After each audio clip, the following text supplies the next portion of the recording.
Hey everybody, back with a video. Got 3 off the 1985 top set, and if you've been paying close enough attention, you'll know that I'm approaching 400. And today we're going to get there. We got 398, 399, and big number 400 right here. So really looking forward to opening those up. Before I get into it, just kind of give you a little background and why I selected the 1985 top set to get these TTM signatures. It's real easy. It's my sentimental favorite. It's the first set of cards that I collected on a regular basis when I was a kid. The 1985 top set had a real colorful design, and I was really getting into baseball then, and really liked, seeing all the stats and the colorful photography and everything like that. And there's some really iconic cards. There's really iconic cards in the 1985 top set. The Dwight Gooden, the Mark McGwire, the Kirby Puckett's, the Roger Clemens, the Eric Davises. Eric Davis was probably the next coming of Willie Mays back then. And, from 87 to 88, before his career got derailed by injuries and other setbacks, Eric Davis was on that path to becoming a Hall of Famer. He played at Riverfront Stadium, and I'm pretty sure that, just taking the wear and tear off the carpet and playing center field. And he played pretty, I won't say recklessly, but he went out there, he was diving for balls. But anyhow, Eric Davis was an exciting ball player in his prime.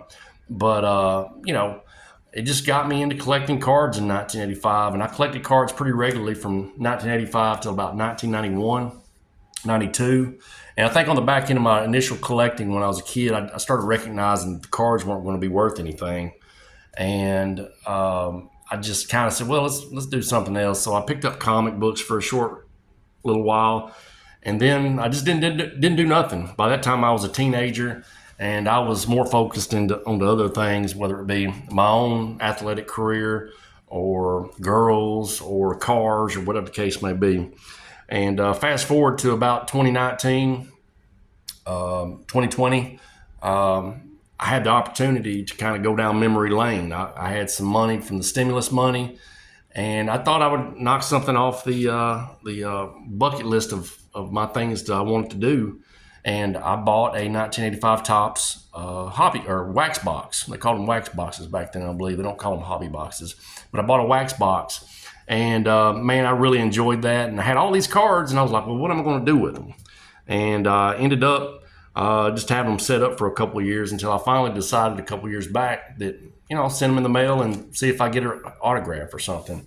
And here we are today, 2.5 years later, going to get my 400th return off the set. And but yeah, let me quit rambling. Let's go through it. We got Fort Myers, we got Cincinnati, and we have the Metroplex out of Michigan with the cool Jeopardy sticker or stamp. Tournament of Champions started today. Good episode. So if you're into Jeopardy and the Tournament of Champions, good episode. I'm not going to run it for you. But the first one's out of Fort Myers here, and number 398. And this is of Mr. Kurt Kepshire. Kurt played from 1984 to 1986, all with the St. Louis Cardinals. He had a career win-loss record of 16-15 with a career ERA of 4.16 and 144 strikeouts. Had a very brief career, only 51 career games, but as you can see on the back here, he played with my home team in '83 with the Arkansas Travelers. He also had another spell with the team in 1986 and with Louisville in 1986. He got demoted to Louisville in '86, and then he got hammered in Louisville, and they brought him back down to AA Arkansas, and that pretty much was kind of the finishing of his career and everything like that. But just real brief career. Like I said, 16-15. And after retiring from baseball, Kepshire was a correctional officer.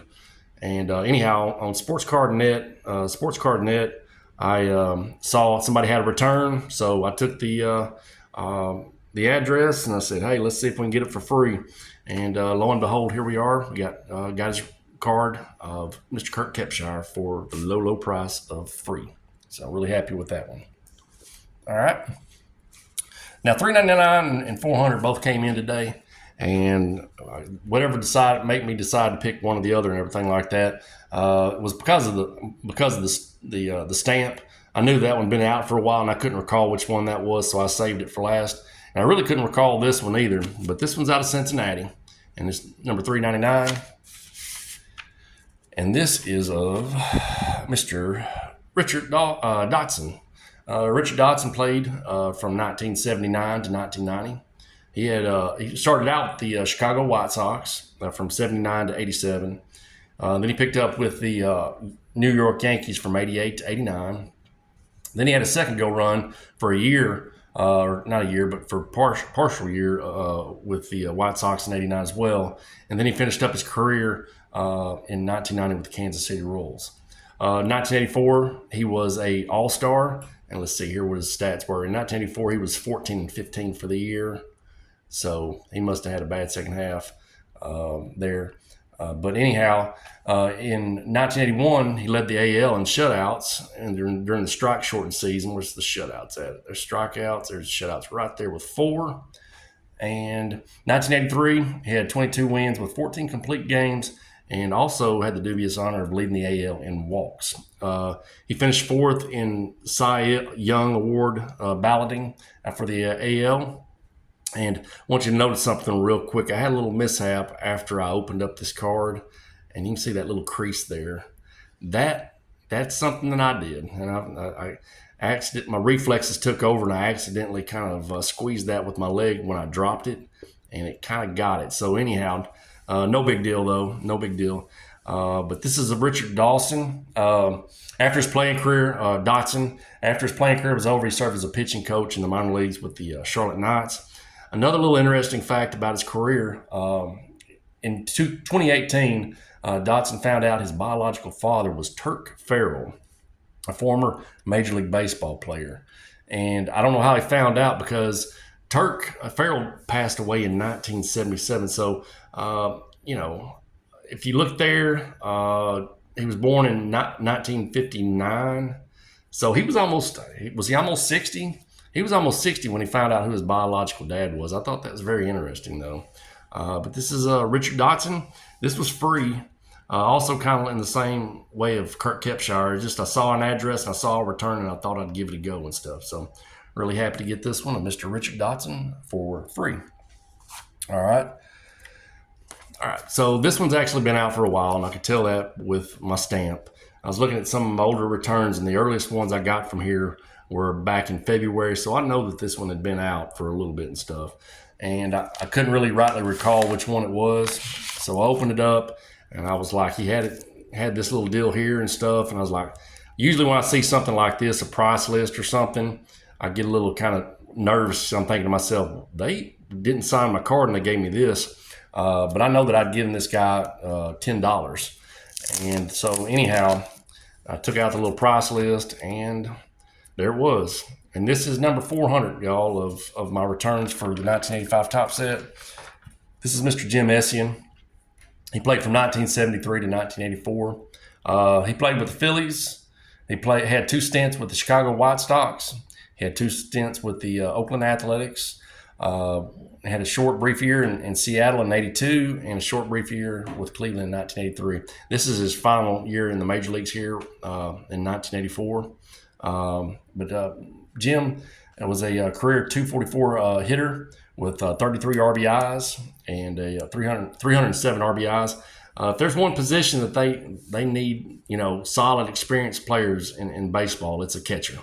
And by all accounts, what I could read from Wikipedia in his career is Jim was a strong arm catcher, but he mostly served in a backup capacity for teams and everything like that. After baseball career ended, he got into coaching, and he had a little interim status with the Chicago Cubs back in 1991, replacing Don Zimmer after he was fired. And he finished out the year, and his record was 59 and 63 in that span of time. But yeah, really nice to get Mr. Jim Essien. This was $10 here. And like I said, I sent this one off sometime probably around February, I'm guessing, maybe even January, February. But this is number 400. out of the set of the 1985 top set. It's been a lot of fun, doing this. I'm still going to have them come in from time to time, but I'm not going to really be keeping y'all updated on updating it stuff. I'm going to kind of shut this down after one more video. I'm going to share all 400 returns with y'all when I get the time. That'll be kind of cool to kind of sort through all the cards and everything like that.